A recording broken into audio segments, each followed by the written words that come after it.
3। मसीह यीशु के पाक नाम में आप सबकी सलामती हो। मैं यूसुफ एक दफ़ा फिर आपकी खिदमत में हाज़िर हूँ। आज हम अपने पिछले मैसेज के ही दूसरे पार्ट को कंटिन्यू करेंगे। आई होप कि आप सब ने वो पिछला जो पार्ट है जिसका हमारा अनुमान चल रहा है काहिन वर्सेस पास्टर्स, तो जैसा कि हमने पिछले मैसेज में आपने देखा होगा, बाइबल मुकद्दस में से हमने देखा कि जो कहानत थी, जो काहिन का ओहदा था, जो पहले अहद में खुदा ने खुद लावी कबीले को दिया, तो वो कहानत हमने देखा गया। अब जो आखिरी दुनिया का अहद ज़माने के आखिर में खुदा ने वो जो सरदार काहिन है वो तो हमारा खुदावंद यीशु मसीह है, जो बाप के दाहिने हाथ बैठा है।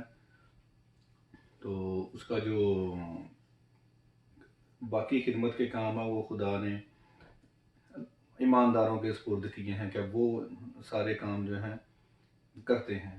तो अब हमने उसमें देखा कि जो काहिन हैं उनकी खिदमत किन के सुपुर्द हो गई हैं। तो अब जो हमने ये भी देखा कि काहिन जो है वो पास्टर नहीं है, जो हमारा मेन क्वेश्चन था। अब हम इस पार्ट में देखेंगे कि बाइबल में पास्टर जो है वो बाइबल उनके बारे में क्या कहती है। जैसा कि हमने पिछले देखा कि काहिन जो है उसके उनके बारे में खुदा ने बहुत कुछ बयान किया, उनके रहने सहने का, उनके पहनने का, उनके खाने पीने का, उनकी हर चीज़ का खुदा ने बाइबल में पूरी बड़ी डिटेल के साथ बताया, क्योंकि वो बहुत अहम काम था, बहुत अहम ओहदा था, इसलिए खुदा ने उसको बड़ी डिटेल के साथ बाइबल में डिस्क्राइब किया ताकि हम उसको अच्छी तरह समझ सकें। तो अगर पास्टर जो अल्लाह है वो काहिन नहीं है, तो फिर बाइबल में उनको भी उतनी ही अहमियत दी जानी चाहिए थी कि बाइबल उनके बारे में भी उतना ही डिस्क्राइब करती कि उनका क्या, कैसे रहना है, क्या करना है, उनकी सारी लिमिटेशन या उनकी जिम्मेदारियां बयान करती। लेकिन बाइबल मुकद्दस को सारा देखने के बाद पास्टर साहिबान के बारे में मुझे वैसे तो कोई लफ्ज़ ऐसा नहीं मिला जिसको हम पास्टर जो जो पास्टर वो जो हमें बताया जाता है, जो आजकल हमें चर्च में हर गली कोने में मिलते हैं। तो आए हम बाइबल मुकद्दस एक दफ़ा फिर खोलें, क्योंकि जैसा हमारा ईमान है और हमारी इस खिदमत का मकसद है कि जो बाइबल है वो सुप्रीम अथॉरिटी है। हम अपने हर सवाल का, हर मसले का हल जो है वो बाइबल मुकद्दस में से ही देखेंगे और ढूंढेंगे। तो बड़ा ढूंढने के देखने के बाद हमने कुछ हवाले देखे।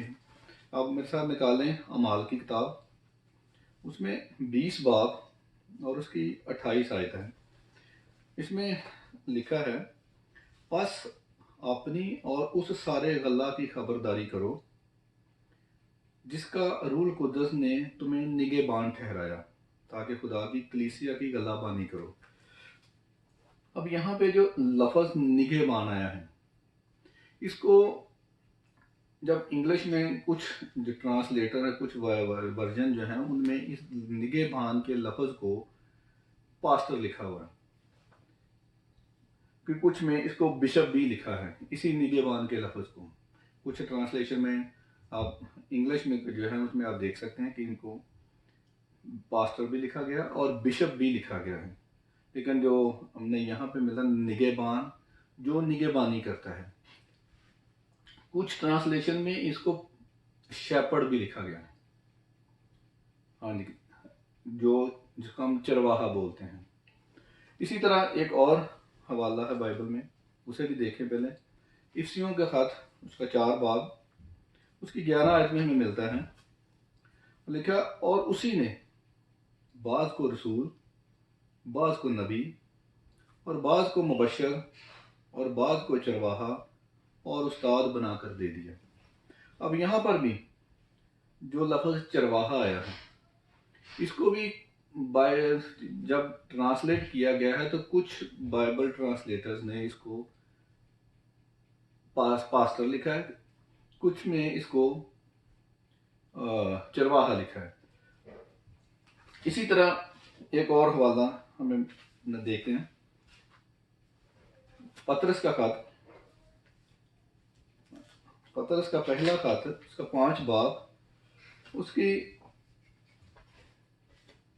दूसरी आयत में है लिखा है कि खुदा के उस गल्ला की गल्लाबानी करो जो तुम में है, लाचारी से निगाहबानी ना करो, बल्कि खुदा की मर्जी के मुताबिक खुशी से और नाजायज नफ़ा के लिए नहीं, बल्कि दिली शौक से। और इसमें भी अब देखते हैं कि जो लफ्ज़ गल्लाबानी आया है, लिखा गया कि अपने गल्ला की गल्लाबानी करो। इसको भी ट्रांसलेशन में, इंग्लिश में कुछ ट्रांसलेटर ने इसको शेपर्ड लिखा है, कुछ ने इसको पास्टर लिखा है। तो अब हम ये देखते हैं कि पास्टर जो लफ्ज़ है, ये इसका हिस्ट्री क्या है। अगर हम ग्रीक लैंग्वेज में देखें, जो कि नए अहदनामा की ओरिजिनल लैंग्वेज है, तो उसमें इसको, इस लफ्ज़ को, जो कि बाइबल में नए अहदनामे में तकरीबन 18 दफ़ा लिखा गया, और उस 18 दफ़ा में से जो लफ्ज़ लिखा गया हर जगह पे वो लिखा पोएमैन, POYMEN, पोएमैन, ग्रीक में जो लफ्ज़ आया है, और जिसका तर्जमा है चरवाहा। अब हम पास्टर को भी देखते हैं, तो पास्टर का भी जो मतलब है वो उन्होंने चरवाहे की सूरत में, क्योंकि जैसे पास्टर पास्चराइज करता है, जो गल्लाबानी करता है, जो चरवाहा है वो अपने गले की निगाहबानी करता है, ये उन मायनों में इसको लिख लिया गया है।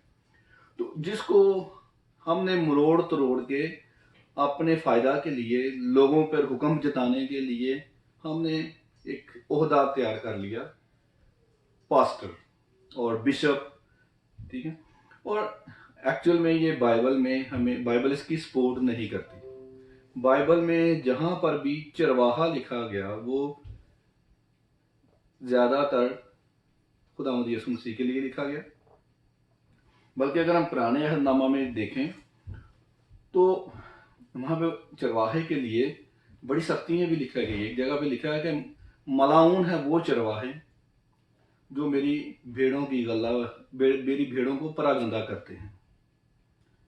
मलाउन का मतलब है लानत है उन चरवाहों पर जो मेरी भेड़ों को गलत रास्ते पर ले जाते हैं। बड़ा सख्त लफ्ज़ बाइबल में लिखा गया। एक जगह पे और यिर्मयाह नबी की किताब में देखें, 23 बाब की पहली आयत है, खुदावंद फरमाता है, उन चरवाहों पर अफसोस जो मेरी चरागाहों की भेड़ों को हलाक और परागंदा करते हैं। इन सब जगह पे अगर आप देखेंगे तो लफ्ज़ वही शेपर्ड ही आपको मिलेगा। फिर एक और हवाले में यिर्मयाह नबी की किताब में देखें, 50 बाब और उसकी 6 आयत है, लिखा, मेरे लोग भटकी हुई भेड़ों की मानद हैं, उनके चरवाहों ने उनको गुमराह कर दिया। अब जिस तरह के आजकल हमें हर गली मोहल्ले में चरवाहे मिलते हैं, पास्टर मिलते हैं, उस तरह के उन वक़्तों में भी थे बतेरे। तो अगर हम चरवाहे की डेफिनेशन देखें, हम सब कहीं ना कहीं से जो देहाती लाइफ है जो उसको जानते हैं कि जो चरवाहे हैं उनका मकसद क्या है। जैसे हम बड़ा मशहूर एक ज़बूर भी है, 23 ज़बूर, जिसमें हम बड़ा कहते हैं कि खुदावंद मेरा चौपान है, लॉर्ड इज़ माय शेपर्ड, कि खुदावंद मेरा चरवाहा है। अब उस ज़बूर में भी अगर देखें तो वहाँ पे बड़ी डिटेल लिखी है कि चरवाहा जो मेरा पासबान है, जो मेरा शेपर्ड है, वो मेरे लिए क्या क्या करता है। अब चरवाहा जो उसकी क्या है कि वो भेड़ों के आगे आगे चलता है और उन्हें वहां लेके जाता है, उनकी ज़रूरत पूरी करता है, उनको खाने को जहां मिलता है। अब वो खाने के लिए मुहैया करता है, उनके मुंह से नहीं छीनता।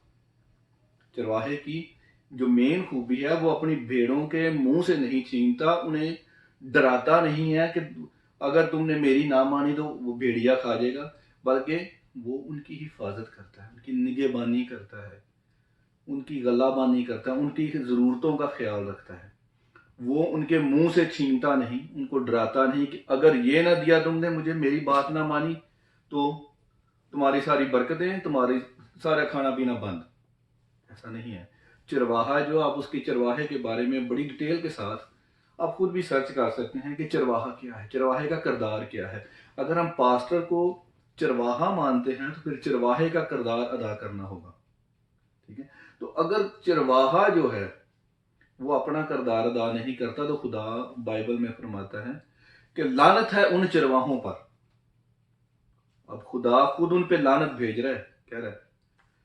अब जितने भी हवाले बाइबल में आप देखेंगे तो उसमें चरवाहों जो खुदा के लोगों को गलत रास्तों पर उनको गलत तालीम देते हैं।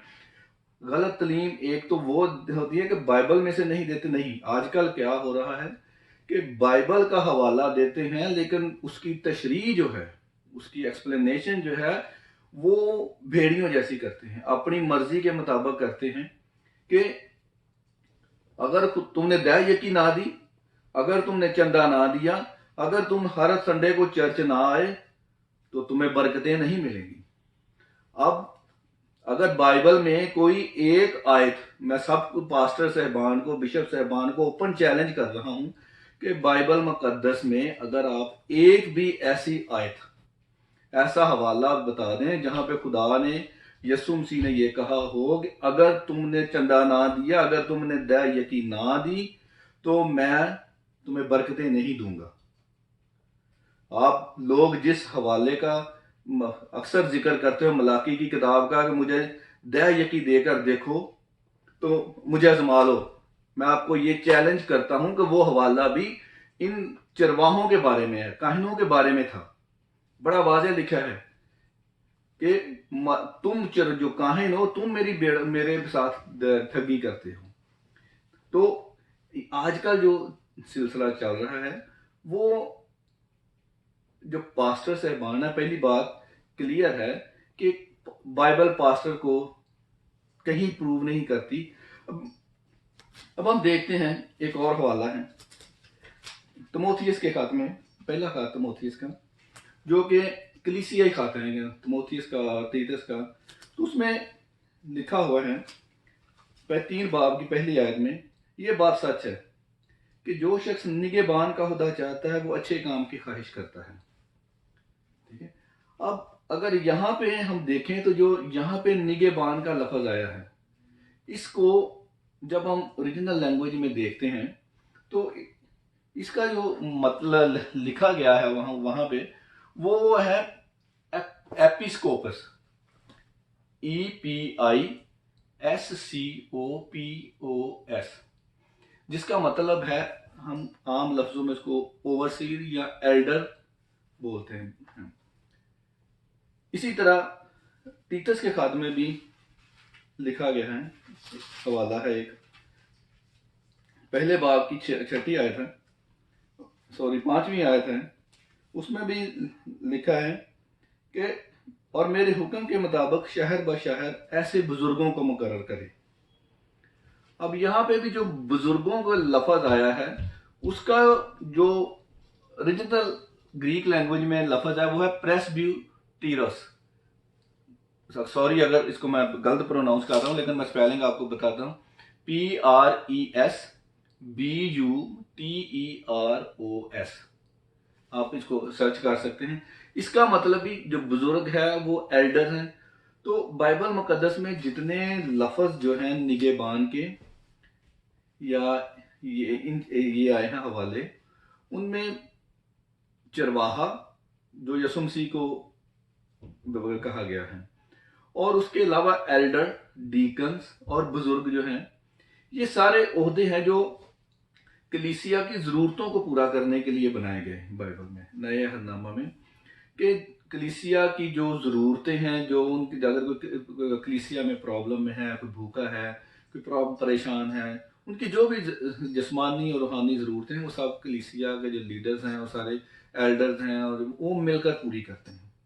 बाइबल मुकद्दस जो है इनको इस तरह डिस्क्राइब करती है। और इससे बढ़कर हम एक बड़ा जो बाइबल में खुदावंद यीशु मसीह ने खुद हमें एक इसके बारे में बड़ी डिटेल के साथ बताया। मत्ती की इंजील 23 बाब, जो कभी भी पास्टर साहबान जो हैं, जो अपने आप को पास्टर कहते हैं, तो वो हमें इस हवाले तक जाने नहीं देते।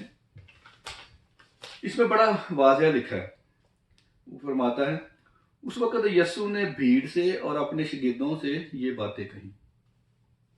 अब गौर फरमाएं, ये यीशु मसीह की बातें हैं।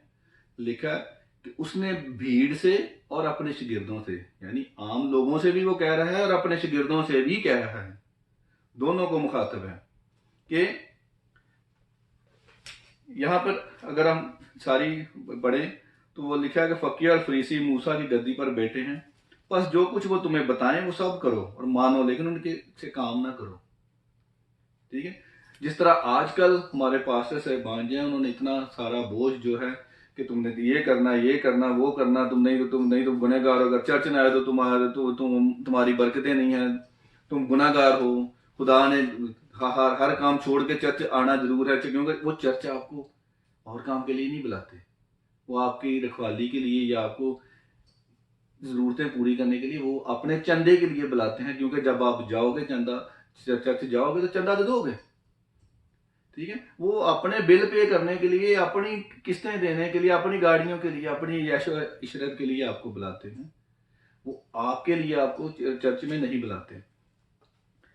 लेकिन यहाँ पे अगर आप इसको हवाले को सारी आयतें जो पहली हैं 1 से 8 तक पढ़ो, तो आपको आजकल के हालात में हमारे जो सो कॉल्ड पास्टर्स हैं उनमें ये सारी चीज़ें मिलेंगी।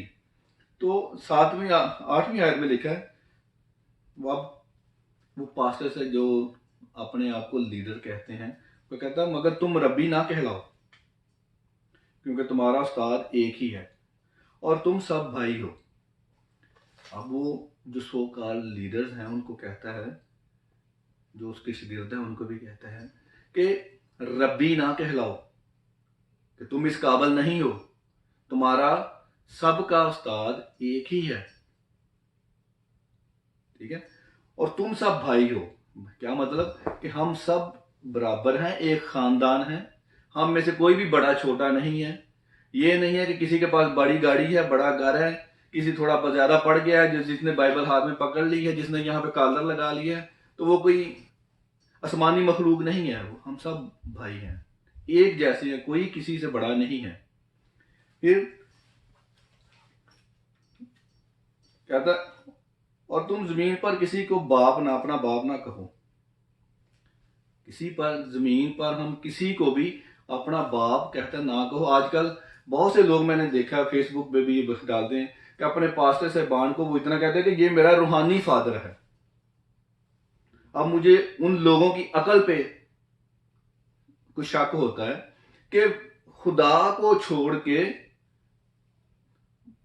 उस पादरी साहब को कह रहे हैं कि ये मेरा रूहानी फादर है। क्या मुझे ये बताएं कि क्या इसने आपके लिए जान दी है? आपके गुनाहों के लिए क्या वो पादरी कुर्बान हुआ है? वो तो आपकी दया यकी में पाल रहा है। जिसने जान दी उसने आपके लिए आपसे कुछ नहीं मांगा, वो तो फ्री दे जान दे गया। तो इसलिए मेरी उन लोगों से गुजारिश है जो पादरी साहबान है, वो तो अपने आप को जो भी बनाते हैं बनाते, आप लोग कुछ ख्याल करो। आप उनको इतनी हवा ना दो कि वो आसमान पर बैठा दे उनको। आसमान पर एक ही है, जिसका ओहदा है वो उसी के पास है। यहां पर किसी की कोई औकात नहीं है, सब मांग के खा रहे हैं। कलाम मुकद्दस कहता है कि जब तुमने सब कुछ मांग के लिया है तो किसी चीज पे उतराते हो। क्या है हमारे पास? दिया है उसने, देने वाले ने, लेने वाले की कोई औकात नहीं।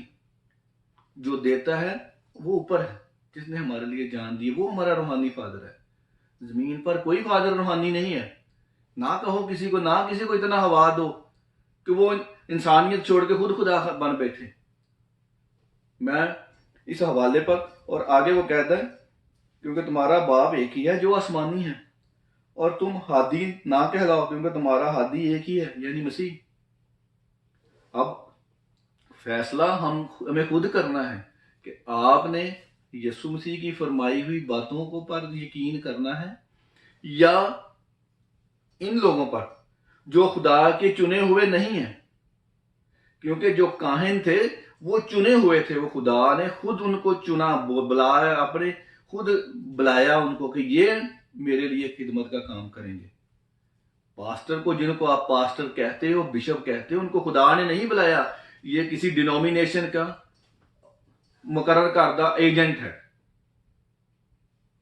ये खुदा का अपॉइंटेड नहीं है, ये किसी ना किसी दुकानदारी का एजेंट है। ठीक है, इसलिए उसको आप इतनी हवा ना दो, ना इतना उसको बाप बनाओ, ना उसको इतनी इज्जत दो जिसके वो काबिल नहीं है। हमारे लिए यीशु मसीह ने खुद जान दी है, खुद वो सरदार काहिन है, हमें उसने सारा इख्तियार दिया है। अब हम अपने होंठों की कुर्बानी उसके हजूर डायरेक्ट चढ़ा सकते हैं। वो हमारा बाप है, बाप के और उसके बेटे के दरमियान, उसके बच्चे के दरमियान किसी दूसरे की गुंजाइश नहीं है। आप सोचो, उसने हमें वो हक दिया कि तुम उसे बाप कहो, जो सबसे ज्यादा हमें हक है, जो प्रिविलेज है, जो दुनिया में किसी को नहीं है, वो हमें यीशु मसीह के वसीला से है, जो हमारा रूहानी बाप है। उसने हमें ये हक दिया कि तुम बाप कहकर पुकारो।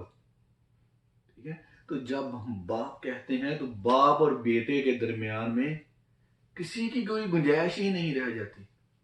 हम डायरेक्ट उससे दुआ कर सकते हैं, हम अपनी प्रॉब्लम्स, अपने मसले, अपनी ज़रूरतें, अपनी ख्वाहिशें डायरेक्ट उसके साथ कर सकते हैं। हम किसी भी हाल में, वो ये नहीं कहता, आप कभी आपने अपने ये नहीं कहा कि मेरा बेटा जो है वो अभी नहाने वाला है, वो गंदा तभी नहीं मेरे पास नहीं आएगा। वो हर हाल में आपके पास आ सकता है। इसी तरह आप भी हर हाल में मत सोचें कि मैं गुनाहों से तौबा करूंगा तो मैं उसके पास जा सकता हूं। नहीं, कहता है जैसे हो वैसे आओ, बाकी काम मैं खुद करूंगा। वो खुद हमें पाक साफ करता है। इसलिए हमें खुदा के पास इस चीज का इंतजार नहीं करना कि मैं पाक साफ होऊंगा तो जाऊंगा। कई लोग अपने कलीसिया को, अपने लोगों को इन चीजों से डराते हैं कि तुम में अभी कमी है, तुम अभी दुआ नहीं कर सकते, दुआ का काम हम पे छोड़ दो। ये बाइबल नहीं कहती। उन लोगों को पहचानो कि वो बाइबल के मुताबिक नहीं है। बाइबल के मुताबिक हमें दुआ करने के लिए बड़े बड़े लफ्जों की, बड़ी इल्म की, बड़े सेमिनरी की या किसी एक चीज की जरूरत नहीं है। बाप और बेटे का रिलेशन है, जैसे आप हो, जो आपके दिल में है, जिस तरह भी है, जो अल्फाज हैं वैसे कह दो, वो आपके दिल की सच्चाई को सुनता है। मत सोचो कि हमें बहुत कुछ लेके उसके पास जाना है, नेक पाक होके जाना। अगर आप नेक पाक होके जाएंगे तो उसकी हमें जरूरत ही नहीं। उसके जमीन पर आने का मकसद यही है कि उसने फरमाया कि मैं रास्तबाजों को नहीं बल्कि गुनाहगारों को बुलाने आया हूँ। जो रास्तबाज हैं उनको रहने दो, वो जहां है उन्हें रहने दो। आप खुद खुदा के पास जैसे हो वैसे आओ। खुदा की इन कलाम की बातों को समझो, इन पर गौर करो, खुद पढ़ो, खुद दुआ करो। खुदा सबको समझ देगा। हम खुद उनको खुदा बनाकर उनको पूजना शुरू कर देते हैं और फिर हम खुद अंदर अंदर कुड़ते हैं कि लो जी, ये पास्टर हमारी अब सुनता नहीं है, हमें ये नहीं करता। क्यों उसे खुदा बनाते हो? नहीं, अगर वो अपने आप को रेवरेंड कहता है जिसका वो हकदार नहीं है, अगर वो खुदा बना के बैठा, तो आप क्यों उसकी हेल्प कर रहे हो उसके गुनाह में? उसको रहने दो। आप खुद खुदा से डायरेक्ट दुआ करो। खुदा हम सब की सुनता है। बाइबल में मैं सब पास्टर साहबान को, जो अपने आप को पास्टर कहते हैं और जो अपने आप को कुछ भी नाम उन्होंने ओहदे रखे हुए हैं, मैं सबसे ये चैलेंज करता हूं कि अगर उनके पास कोई ऐसा हवाला है बाइबल में से तो जरूर दें, कमेंट्स में लिखें, ताकि सारी दुनिया जाने कि हकीकत क्या है, आप क्या हो और क्या करते हो, खुदा ने आपको क्या कहा है। हम सब पास्टर्स हैं, हम सब काहिन हैं, हम सब खुदा के चुने हुए लोग हैं। हम सब की यीशु मसीह ने आसमान पर जाने से पहले एक हुक्म सबको दिया था कि जाओ कि अंजील की मनादी करो। वो कब किसी खास को नहीं कहा, हर ईमानदार को यही हुक्म है कि उसके बेटे पर ईमान लाएं और उसकी मनादी करें, दूसरों को कलाम सुनाएं। हम सब जो सुना सकते हैं। अगर कोई ये कहता है कि नहीं, तो मेरा ओपन चैलेंज है कि एनी टाइम ऑनलाइन सबके सामने हम इस बात को बाइबल में से साबित कर सकता हूं। जिसको एतराज है, मैं ओपन बात कर रहा हूं, मैं किसी ये नहीं कह रहा आपके दिल में जो भी एतराज है, जो मैं जो कह रहा हूं गलत है, तो बराए मेहरबानी कमेंट्स में जरूर लिखें कि ये बात बाइबल में ऐसे नहीं ऐसे लिखी है, तो हम इसी तरह उसका जवाब देंगे बाइबल में से, किसी की जाती राय नहीं, बाइबल में से, ताकि सब लोग जाने कि बाइबल की हकीकत क्या है, बाइबल का भेद क्या है, खुदा का प्यार क्या है, कौन ब्लैकमेल कर रहा है और कौन भेड़ों का चरवाहा है और कौन भेड़िए के रूप में भेड़ों में आया हुआ है। तो मेरी आप सबसे गुजारिश है कि अगला मैसेज में हम एक और सवाल की बाबत बात करेंगे जो किसी खुदा के बंदे ने किया है, वो भी बाइबल में से है, तो हम उसमें बात करेंगे कि सवाल ये है कि बनी इसराइल की गुलामी के, इस मिस्र में गुलामी के साल 430 हैं या 400 है, तो इसके बारे में हम अगले मैसेज में बात करेंगे। तो आप सबसे गुजारिश है कि यूट्यूब पे ज़रूर इसको सुने और सब्सक्राइब करें ताकि आपको खुद कलाम की हकीकी बातें आप तक पहुंच सके। मसीह यीशु आप सबको बरकत दें। आमीन।